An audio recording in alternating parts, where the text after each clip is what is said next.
네. 대부분 오신 것 같으니까. 이유시 짧게 할게요.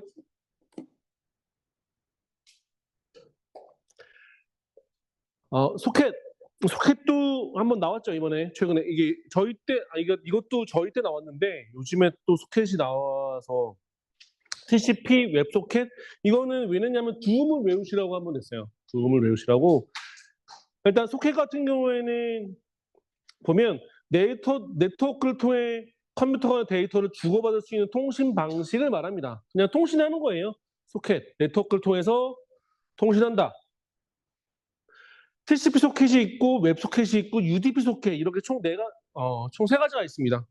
소켓은 TCP 소켓은 뭐냐면 말 그대로 TCP를 이용해서 신뢰성 있는 데이터를 전송하는 프로토콜이다. TCP는 그러니까 TCP에 관련된 키워드 쓰시면 돼요. 뭐 3&8다, 연결 지향형이다. 그리고 여기에는 신뢰성이니까 FTP나 이메일 전송 등의 TCP 기반으로 사용한다라고 하는 게 TCP고요. 웹은 좀 다르죠.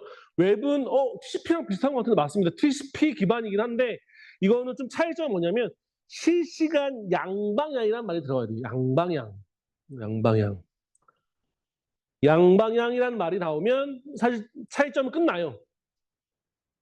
TCP 소켓은 본질적으로 웹 소켓은 본질적으로 TCP 소켓을 기반으로 하지만 웹 소켓은 웹 환경에서 실시간 양방향 통신을 쉽게 구현할 수 있도록 하는 프로토콜이다. 그래서 실제 이 같은 경우에는 실시간 채팅 같은 것들을 많이 사용한대요. 그러면 TCP 어떻게? 여기에는 신뢰성 기반이기 때문에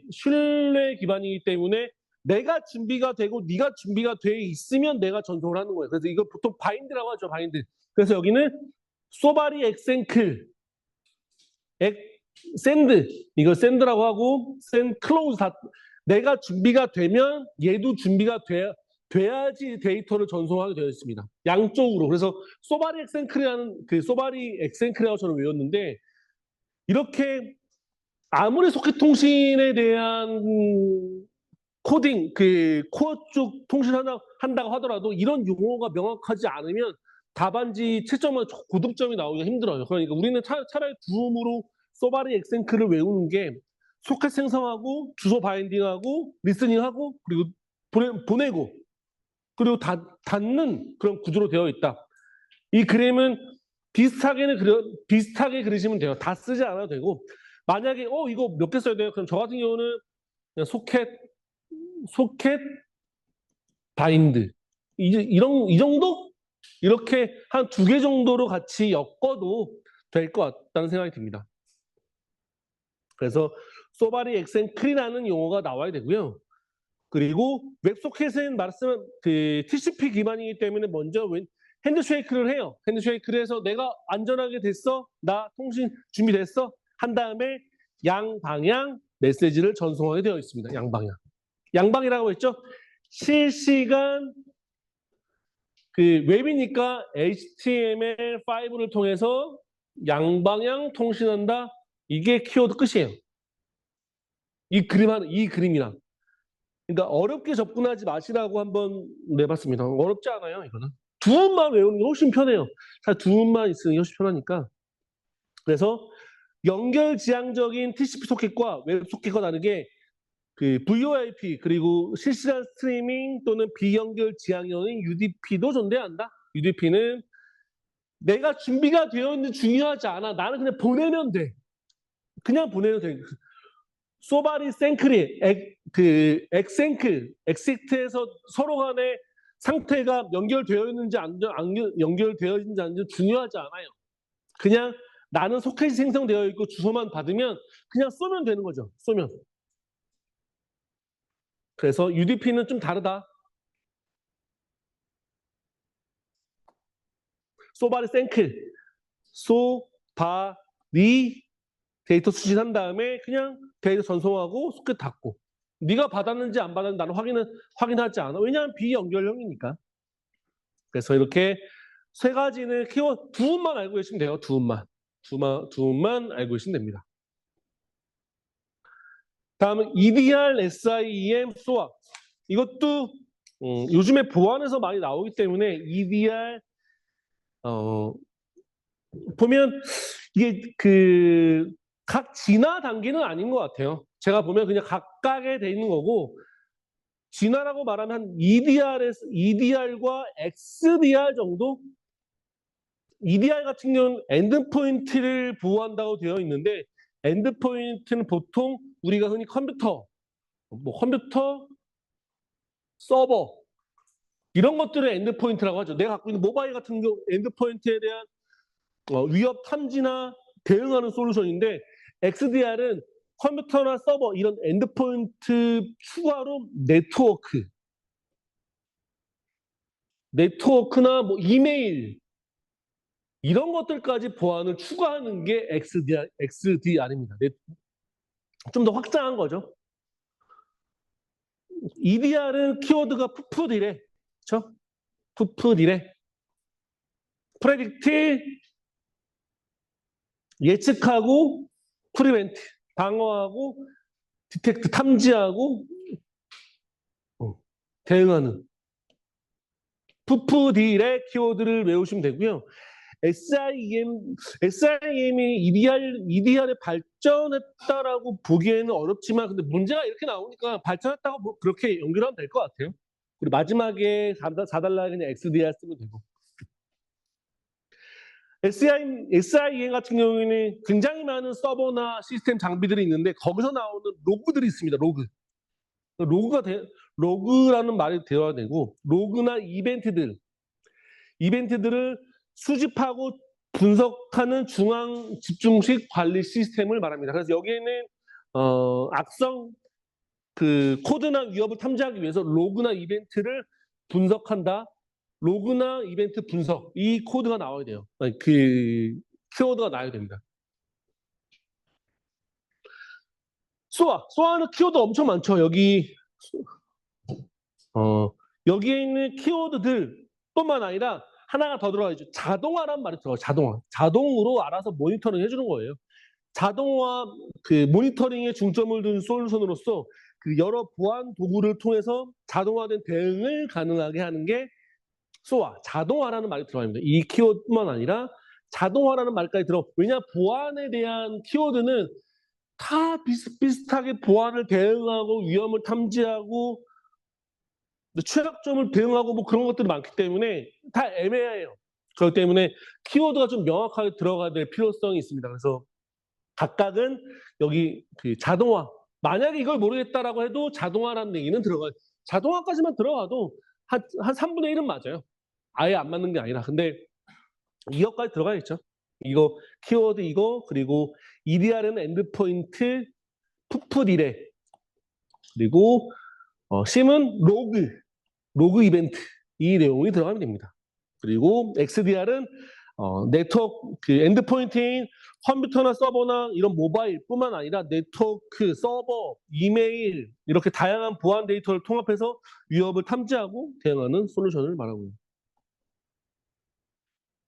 네, 끝입니다. 캐시 쓰기 정책 필요한 이유와 그런데 여기 지금 문제를 보시면 목차를 한번 보시면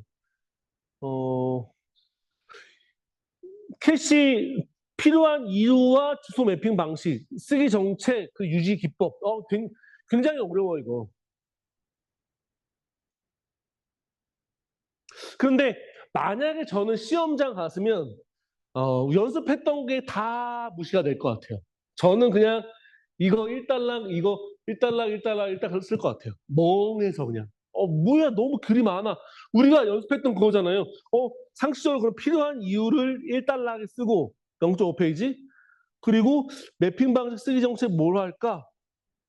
아마 뭐 매핑 방식이랑 쓰기 정책을 2달러를 쓰고 3달러의 그 유지기법 이렇게 써도 상관은 없는데 아마도 실전에서는 내용이 길잖아. 문제가 길어. 일단 문제가 이렇게 쭉 길어버리면 몰라 그냥 1달러 잡아버리자라는 습관이 있어요. 저도 그럴 것 같다는 생각이 들어요. 지금 보면. 그러니까 아무리 연습해도 실전에서는 이렇게 쓸 수밖에 없다는 생각이 들긴 하겠죠. 근데 만약에 플러스 여기서는 항상 말씀드린 여기서까지 뭐 잘 쓰면 16점 나오니까 만약에 3달러까지 4달러까지 뽑을 수가 있다고 하면 캐시에서 중요한 게 뭐냐면 캐시에서 여기에 있는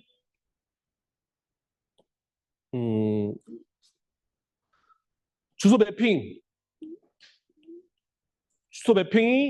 직접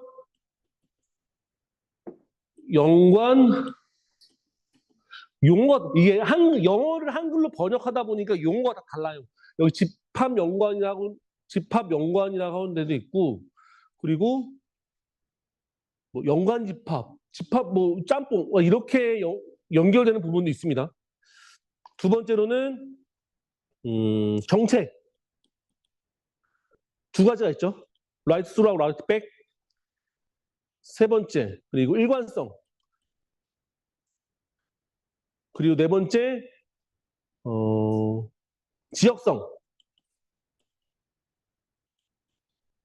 지역성이 있고 또 이 정도? 되겠죠. 근데 이번에 물어보는 거는 이거랑 정책이랑 일관성 물어봤으니까 만약에 쓴다고 하면 4달러면 시공순 써도 되겠죠. 먼저 만약에 그 캐시 메모리에서 주소 매핑이 필요한 이유라고 되어 있잖아요. 근데 그림에 이렇게 들어가면 완전 점수 못 받습니다. 이유가 없어. 해설지처럼 쓰면 여기 이유가 어디 있어요? 필요한 이유. 왜 주소 매핑이 왜 필요한데 그래서 표로 작성이 돼야 돼요. 표로. 그리고 표가 아니더라도 여기에는 개념과 필요성이 있지 이유가 없잖아요. 이유가 없기 때문에 안 됩니다. 만약에 저는 쓴다고 하면 1. 뭐뭐에 필요한 이유와 주소 매핑 다 뭐뭐 필요한 이유. 여기서는 세 칸만 쓸 거예요. 세 칸만. 이 왜 세 칸만 쓰냐면 위에 문, 일, 답 이렇게 쓰기 때문에 위에 칸이 잡아먹기 때문에 이걸 네 칸 쓰면 밑에 또 쓸 칸이 떨어져요. 그러니까 일부러 세 칸밖에 안 쓰는 거예요. 나에는 주소 매핑. 주소 매핑은 세 가지잖아요. 그냥 세 가지니까 한 세 줄로 조금 크게 되겠죠. 아까 뭐였죠? 직접 연관, 집합 연관. 이런 식으로 1달러 한 페이지를 딱 작성할 수 있겠죠. 만약에 이게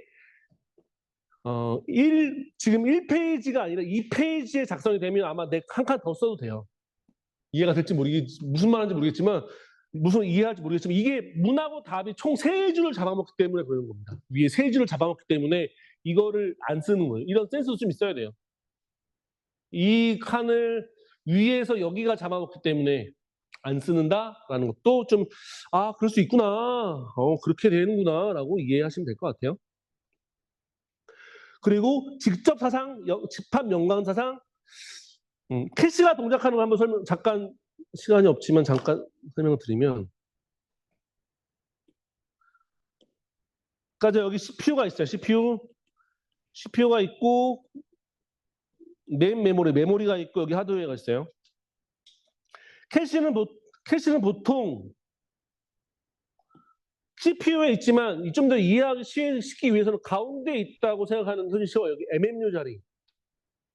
그래서 만약에 내가 여기에 있던 ABCD라는 여기 OS가 있고 ABCD라는 프로세스가 올라와 있는데 내가 만약에 A가 있어. 캐시에도 저장을 해야 돼요. 여기도 저장 공간이잖아요. 여기는 그래서 비싸고 작은 공간이니까 아주 중요한 것만 저장이 돼야 됩니다. 근데 여기 만약에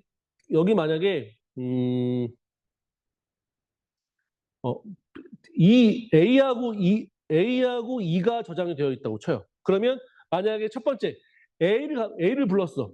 A를 불렀으면 여기서 있으니까 바로 캐시에서 갖고 오겠죠. 근데 만약 캐시에서 없어. 근데 캐시에 없는 거 불렀어요. 캐시에 만약 B를 불렀어. B를 불렀으면 내가 야 B 갖고 와. 캐시 없네? 그러면 메인 메모리에 가서 이 B를 갖고 온 다음에 캐시에 적재를 시켜놓고 CPU한테 주게 됩니다. 이렇게 되죠. 그러면 캐시 미스가 한번 생기니까 속도가 좀 더 떨어지긴 해요. 왜냐하면 캐시는 캐시는 빠른 메모리죠. 우리 캐시는 빠른 메모리니까. 근데 만약에 여기에 F를 불렀다고 쳐요. CPU가 F를 불렀어. 근데 여기 없어. 오케이. 그럼 다시 한 미스가 생겨서 다시 가상 메모 갔는데 여기도 없어. 그러면 다시 이제 마지막으로 최종 하드디스크한테 F를 가져와야 됩니다. 여기 있는 F를 가져와서 F를 여기 놓고 여기 어느 누군가는 빼야 되겠죠. 아까 전에 있는 스케줄을 통해서 A, B, C, D 중간에 아무거나 빼고 D를 뺐어요. D를 빼고 F로 들어오고 다시 그러면 얘가 다시 캐시로 들어와서 여기 F에 적재시킨 다음에 다시 갖고 오는 이런 순서대로 되어 있고요.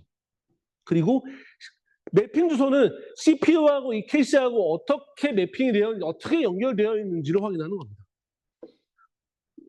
직접, 연관, 집합, 세 가지가 있습니다. 세 가지. 직접, 그리고 완전 연관, 용어가 달라요. 헷갈려. 그리고 집합 연관, 이렇게 되어 있고요.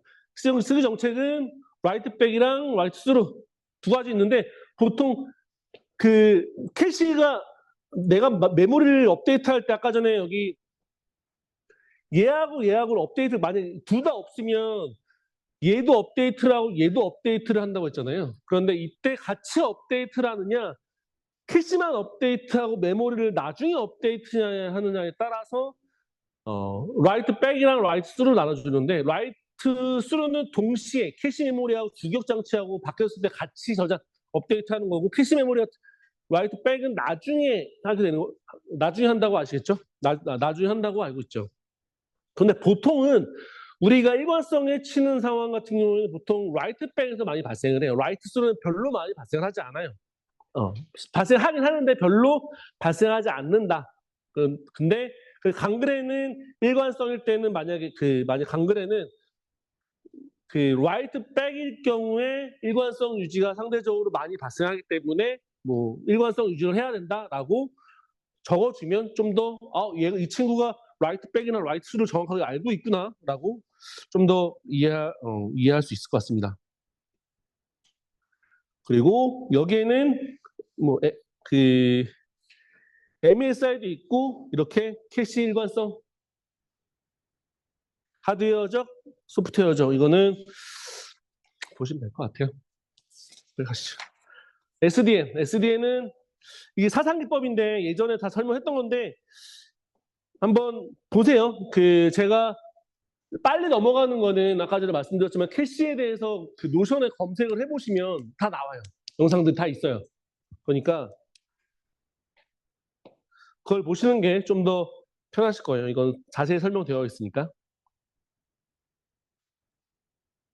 SDN하고 오픈플로우. SDN 하나만 또 설명드리면 SDN 같은 경우에는 컨트롤 플레인, 흔히 말하는 컨트롤 플레인, 데이터 플레인 나눈다고 했잖아요. 나누는 겁니다. 나누는 거. 나눈다고 보시면 되는데 이게 어떻게 나누냐면 데이터 센터 잠시만요.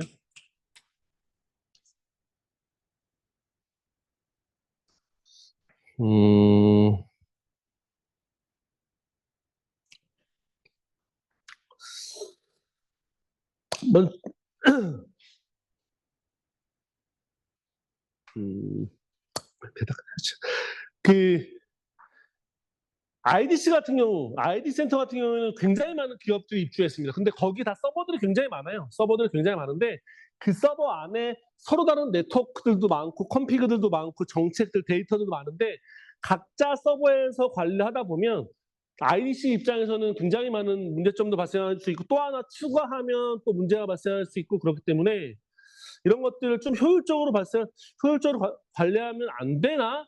그런 관점에서 나온 게 SDA인데 그래서 SDA는 보통 우리가 데이터 플레인과 그 컨트롤 플레인 나누는데 데이터 플레인은 말 그대로 그 IDC가 그 서버 갖고 있는 데이터를 말해요. 그러니까 IDC 안에 이렇게 그 기업들에 대한 서버들 구성 요소들이 많이 있습니다. 그래서 나눈다고 했으니까 실제 IDC 중앙에서 여기에 있는 컨트롤이라고 하면 흔히 말하는 컨피그들 같은 거예요. 컨피그들, 정책들, 방화벽, 룰 이런 정책 룰들을 중앙에서 관리한다는 겁니다. 왜냐하면 이렇게 관리해야 데이터가 바뀌는 그 정책이나 룰을 바뀌는데 내가 만약에 새로 생기면 여기에 접속을 해서 또 정책도 바꿔줘야 되고 룰도 바꿔줘야 되고 하는데 그게 아니라 중앙에서 관리하는 것이 편하겠죠. 그래서 그런 정책들을 중앙에서 관리하기 위해서 그 데이터는 그대로 놔두고 컨트롤만 관리한 다음에 관리한다는 게 SDN의 역할인 거고요. 그리고 여기에서 핵심인 건 그러면 여기 중앙이랑 여기 있는 데이터 센터 여기에 있는 것들이랑 연결을 뭘로 시켜요? 여기에서 들어가는 게 오픈 플로우라고 보시면 될 것 같아요. 여기에 들어가는 게 오픈 플로우다. 그래서 정의를 보면 네트워크 제어 기능과 컨트롤 기능 아까 전에 중앙에서 컨트롤할 수 있는 기능 다 모았죠. 아까 수집했다고 했잖아요. 왜냐면 컨피그들을 다 관리하기 위해서 그리고 데이터 전송 기능을 데이터 전송은 그 각각에 대한 서버가 갖고 있는 거고요. 분리해서 오픈 API, 오픈 플로우가 연결하는 거라고 했으니까 오픈을 이용해서 소프트웨어 기반 네트워크 구성을 하는 기술이다. 그리고 여기에는 그림이 있어요. 그림 있는데 제가 붙여놓은 게 혹시 잠시만요. 네, 그림 여기 있는데 컨트롤 플레인과 데이터 플레인. 컨트롤 플레인은 여기에 있는 사우스바운드가 지금 아까 전에 여기가 중앙 통제입니다. 여기가 중앙 통제. 중앙에서 관리한다고 보면 되고요. 중앙에서 지금 데이터 센터 각각을 지금 연결한다고 했잖아요. 여기서 연결하는 선들이 오픈 플로우. 그리고 여기 연결한 접점이 사우스바운드 프로토콜. 그리고 여기까지만 작성이 되면 여기까지 작성이 되면 돼요. 스택 그림이 너무 길어지면 어려우니까. 그리고 여기 들어가는 게 오픈 플로우다. 다음 들어갈게요. 접근 통제. 접근 통제도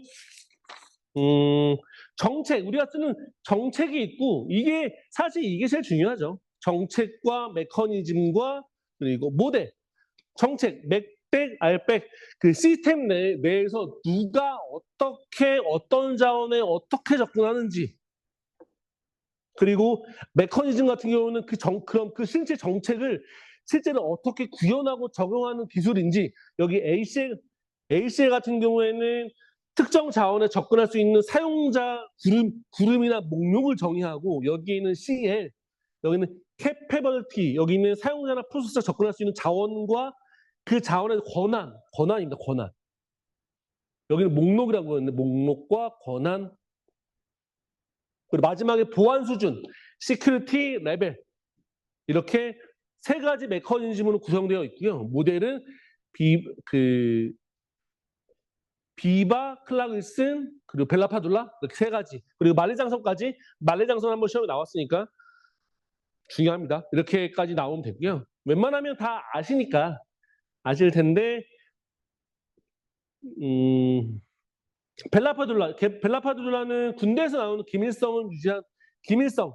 여기 있는 상위 읽기 금지 그리고 하위 쓰기 금지. 군대니까 기밀성의 기밀성. 내 데이터를 나만 데이터를 갖고 있어야 돼라는 겁니다. 나만 데이터를. 그런데 만약에 상위 읽기 금지가 되어 있는데 만약에 상위에서 하위로 읽어버리면 기밀이 유출될 수 있기 때문에 하위 읽기가 금지되어 있는 거예요. 하위 읽기가 금지되어 있는 이유가 뭐냐면 기밀성이기 때문에 기밀성이 유출될 수 있으니까.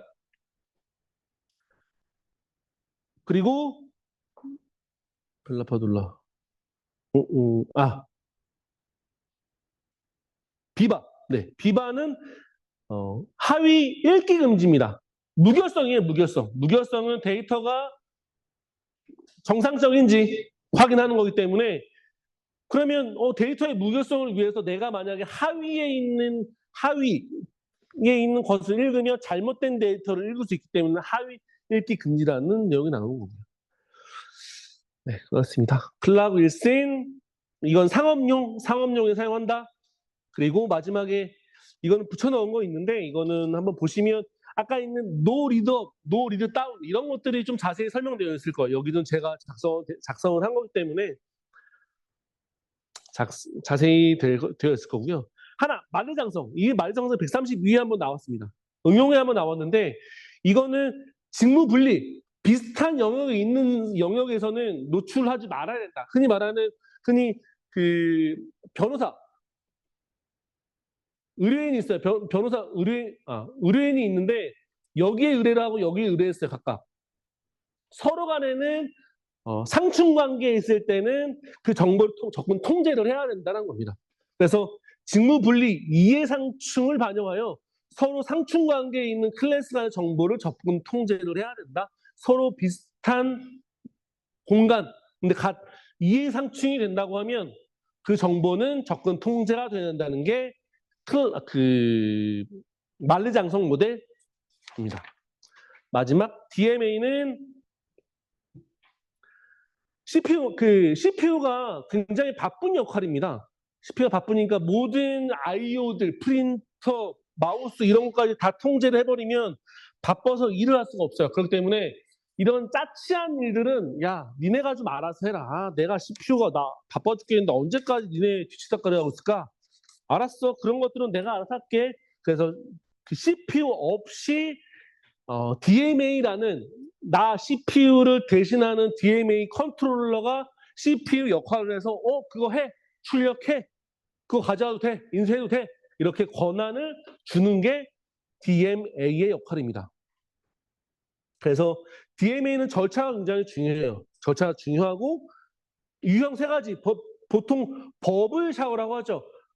버스트 모드에서는 블록, 그리고 그 사이클 모드에서는 사이클슬링은 버블 샤워, 워드 방식으로. 그리고 이번에 마지막 나온 거는 그 디맨드 방식인데 디맨드 같은 경우는 데이터 전송 요구가 있을 때만 디맨드가 요구잖아요. 요구가 있을 때만 DMA가 활성화된다. 그래서 DMA의 역할을 조금 더 효율적으로 사용할 수 있게 하자라고 하는 게 디맨드 트랜스퍼의 역할입니다. 실제 이거 너무 짧게 했는데 이거는 웬만한 거는 다 강의하는 데 있어요. 앞부분에 너무 길게 해서 그런데 8기에 검색 해시면 다 있으니까 거기서 한번 찾아보셔서 캐시 그리고 DMA도 마찬가지예요. 마찬가지 그런 것들은 동영상 검색해 보시면 찾아볼 수 있을 겁니다. 그러면 오늘 총평 마치고요. 그리고 멘토링하고 퇴근하도록 하겠습니다. 수고하셨습니다.